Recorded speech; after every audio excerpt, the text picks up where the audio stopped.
It's nuts. It's nuts, really. We're back at it. We're back at it again. Thursday upload now. And, as I said, every Tuesday and Thursday, I'll try my best to get the videos out to the people. But,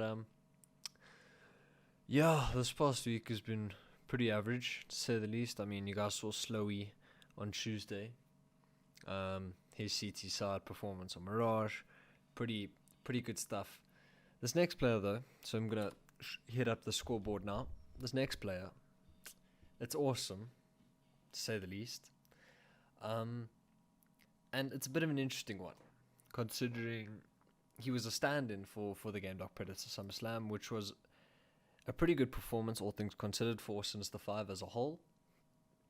Making it up to 4th place. I mean, they beat X Energy, which was a big result, and then they dropped down to the low bracket after a loss to Goliath, and then took it to all 3 maps against the NMK, which I think was a surprise to many, including myself, considering it's a new Since the Five roster, as well as the fact that they were playing with a stand-in. However, aw3some played exceptionally well throughout the whole tournament, and this is one of his highlights of the tournament itself. 22-9 on the CT side of Overpass against DNMK, pretty much single-handedly winning the CT side for them. It was the side that they started on, and then they brought it home on the T side again, top of the leaderboard there. But really good performance on the CT side of Overpass, and it was a performance where aw3some really stepped up to the plate. You know, he was a stand-in for this tournament, and he was the player that took the opportunity by the scruff of the neck. So from what I understand,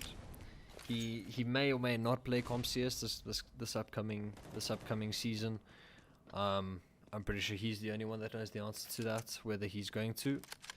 But I think it will be a miss to the scene if he's not gracing one of the top teams of these presents, considering how well he performed this past weekend. But more than that, he's got a wealth of experience. Everyone knows him as a top player.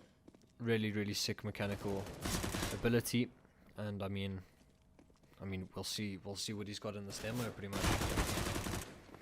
Nice fragments and Niix. I don't know why Oak used the UMP, bro. Like, look, he's wilding. What? This is why Oak used the UMP. Wilding. Sick 3 frags on a 4 spy from DNMK. On a 4 spy from DNMK. Knows the last player's behind, just gonna molly it off and play really passively. But I'm pretty sure all the Since the Five players will be pretty happy, pretty chuffed with the performance they showed for the Predator SummerSlam. Lately, probably one of their star players unable to attend the tournament. I'm pretty sure he was away for that weekend. Camping, I think. I could be incorrect on that. But he was away for this weekend of CS, and I mean, to think lately he's one of the top players on the Since the Five squad, not on the DNMK squad. One of the top players on the Since the Five squad. So I think they needed someone who's really mechanically sound to fill the void that lately would have left. And I mean, as I said, aw3some pretty phenomenally did exactly that. I mean, he really showed up for the boys and put up big numbers. He actually spot someone's leg there over towards bathroom. He had really sick performances, and it was as if Since the Five were playing with their normal roster. They were playing with the firepower that they usually had. Sick first 2 frags, I like. Oof. The confidence, knowing their eco, just peeks out. Big fan of that. Gets his head ripped off against the man afterwards. But I mean, man of culture, uses the A1S.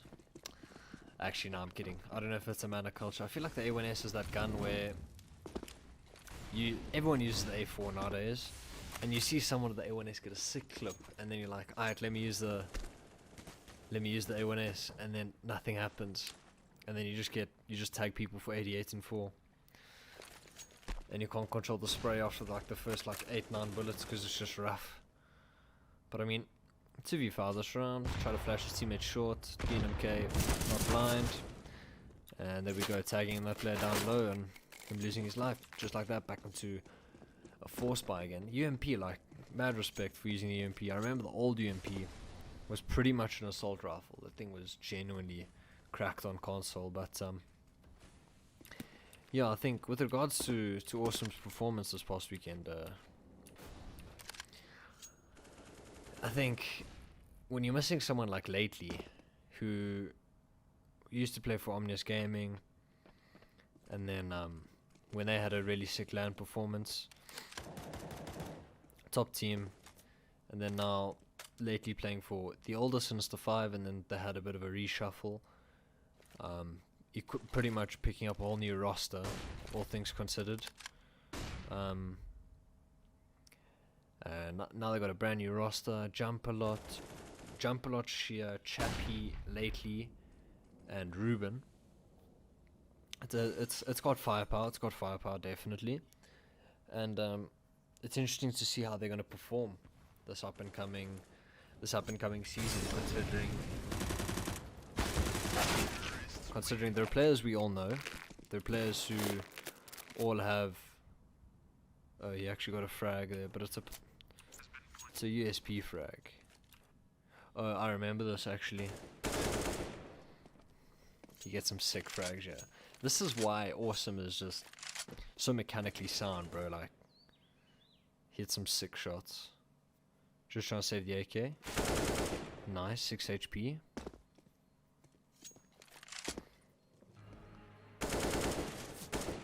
Misses a couple.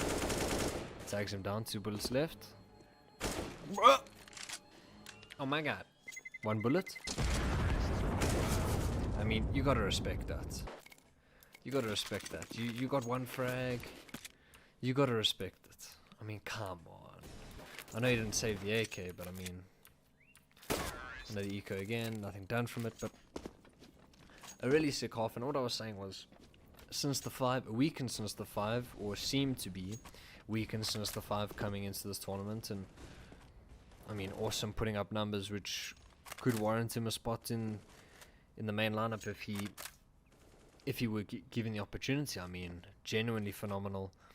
And as I said, I think he's the only player that knows whether he's going to play Comp CS this upcoming season or not, because from what I understand, he may not. He's not in a team right now. He was part of that Online Kingdom team which disbanded soon after the org became null and void as a whole. I think Chappie, this is the round Chappie got the flank, 2 sick frags.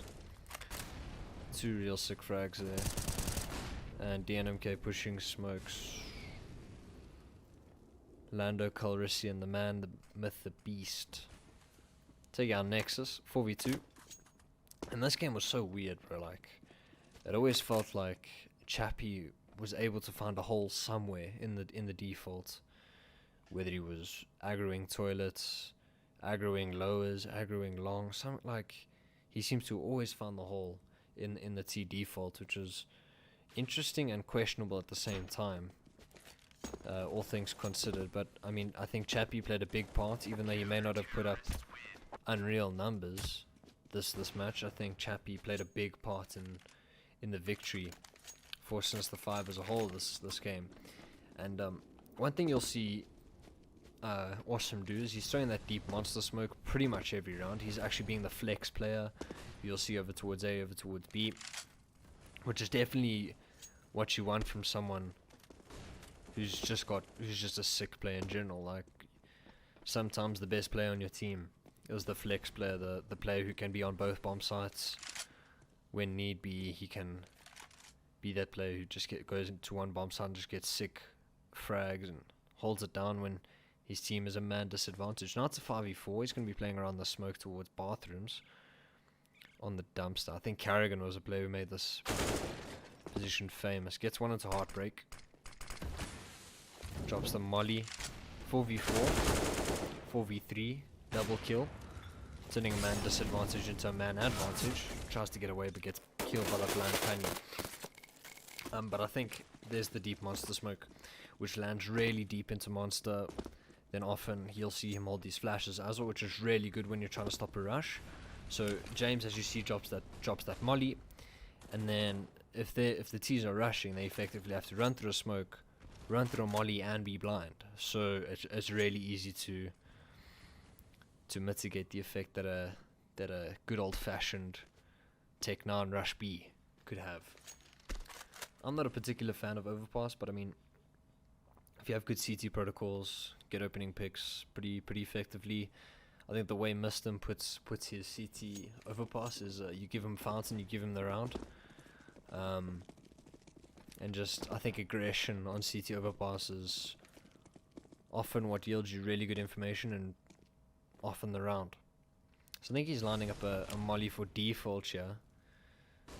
Doesn't really have to be lined up, considering you can considering you can just run and throw it against the window of the truck. And rough, he's telling James, like, listen bro, they mollied headshot deep. Rough out there in the streets. But 5v4 in the retake. James has got a flash, which I assume it's going to be the catalyst to start this retake. I think it's going to come in soon. Surely. There's one flash. Okay, so his teammates are going first. They've cleared over towards default. He's going to come in afterwards. Try to just play Overwatch. Get a couple of frags on the bomb. 10 seconds left, so he's going to jump on the bomb. Win the round. Easy peasy. 10-4. So now he's going to be the player peeking towards monsters. Now this is interesting. So he should drop a molly. So he doesn't drop a molly. He chooses not to. Waits for the flash. It comes through. And he only gets one. That's rough. That is rough. No molly there in the tunnels. That is rough. But I mean, still gets a frag for what it's worth against the oncoming DNMK players. And they win the round, which is the most important thing at the end of the day. But, I mean, speaking as the tournament as a whole, I mean, coming into it, I think the most standout result was since the Fives win over X Energy. I think a lot of people would agree with me on that one, that it was a result no one could see coming, in all honesty. You have this X Energy roster. Yes, they lost Mango, they picked up Zox, but, I mean, they're still a top 5 team in the country, no doubt. And, I think seeing this new since the 5 roster, especially with a stand-in, how good the stand-in performed even, I think that result was fairly surprising. But I mean, since the 5 they had a really good run in this tournament, and they put up really good numbers, and I think, okay, I'm just going to almost thought 2v2, you just saw a player go over towards Bank, gets the fragment towards Nexus, so you saw the bomb pushing Bank. 20 seconds left, he's going to stay alive. Try to see where he's going to come A, but he just heard him drop into water on B. Chappie gets the frag.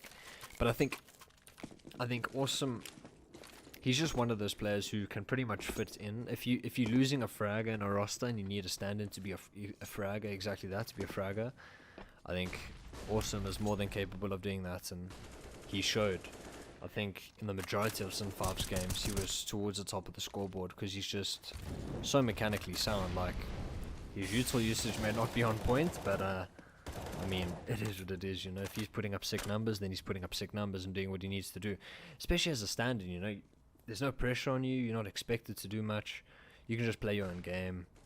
And maybe that was one of the reasons why since the 5 had such a successful performance, because they had no expectations. They had no reputation going into the tournament. You know, it was a new roster, stand-in. No one expected them to go in to win the tournament. No one expected them to go and get top 4, top 5. So I guess they were playing with no pressure, no pressure on their shoulders, and they performed. Now he's going to be an aggro play towards middle. 2-man B set up in 3 towards Fountain. He's full white. 180 Nexus. I like. It's another one to Divo. Sick flash from Chappie as well. Sick 2 frags. 4v2. Going up in the trades in the early round is definitely something that's always nice. You can just turtle in the bomb sites afterwards, play for info, buy time. This is a sort of scenario where it's 4v2. You're more than fine playing a one and done spot if you're a CT. Make it a 1v3 where the T doesn't really win it more often than not if the CT's play towards good effect, but he's just going to be playing over towards anchoring the air bomb site. I'm not sure if I'm a massive fan of this, considering 2v3, I mean, if he's alone on the bomb site, he can get caught in no man's land, and then there's problems. He's going to be jump spotting. It's not the best jump spot, but I mean, I guess it does its job. He's getting info towards long, info towards bathrooms. I'm just going to peek it for some info. Just going to try to speed it up, yeah. Okay, now he's in no man's land. Now, see, this is why I don't like why they've played it like that, because they had 3 people over towards B and only 1 on A, and now a 1v3 for when you're playing a 1 and done spot is a lot more. Okay, so Ruben gets 2 anyway, but just the way that you can play 2-2 or something like that, and you can just trade out on the bomb side to make it a 1v3 or something like that. It's a bit different, but I mean, anyway, as soon as the 5 won the round, so can't really complain too much. 10-4 at the half, and I think this was the map where DNMK won map 1, which everyone expected. Everyone was like, okay, it's going to be a 2-0 for DNMK. And then since the 5 came with the heat on the second map, and then the third map went all the way to overtime, which again I respect since the 5 massively for putting up one hell of a fight and one hell of a performance throughout the whole weekend. But on the last round of CT, 5v5, 1 minute 15 seconds left on the clock, close towards bathroom, and again he's playing the sort of flex position, often towards A, often towards B. And now Chappie's fallen over towards long again, being super aggressive, trying to find the hole in the T default. But now, you know, it's sort of a 50-50. It's a big gamble that he takes. Sometimes he finds it, or he loses his life. So it's a big gamble, but I can make an argument for both sides as to whether it's a good risk to take or not. But it seems to be going alright this round. They got the info towards Monster and 2 frags in the meantime, so it seems like they do have a good idea that it is going to be A. So sick trigger discipline. Ooh. And that's what's going to be finishing it off. That's what's going to be finishing it off. Let's go. Let's go. Let's go. Let's go, awesome. Like, I mean, that last round just pretty much shows you he's there, bro. He's there. He's there to put up numbers. And that's what he did. And that's why since the 5 got all the way down here. Or up there, I guess. Top 4. Awesome. An awesome stand-in, bro. Sick tournament. And, yeah, I mean, that just shows you how to be the flex player on Overpass, pretty much. How to be between the A and B bomb side and perform. But, yeah, if you guys enjoyed the video, like it, subscribe if you want more, hit the bell icon to know when I upload next, and comment down below what your favorite pizza topping is. Because why not, huh? If you got it this far, why not? Let me know. But, yeah, that's been it, and catch you guys in the flip.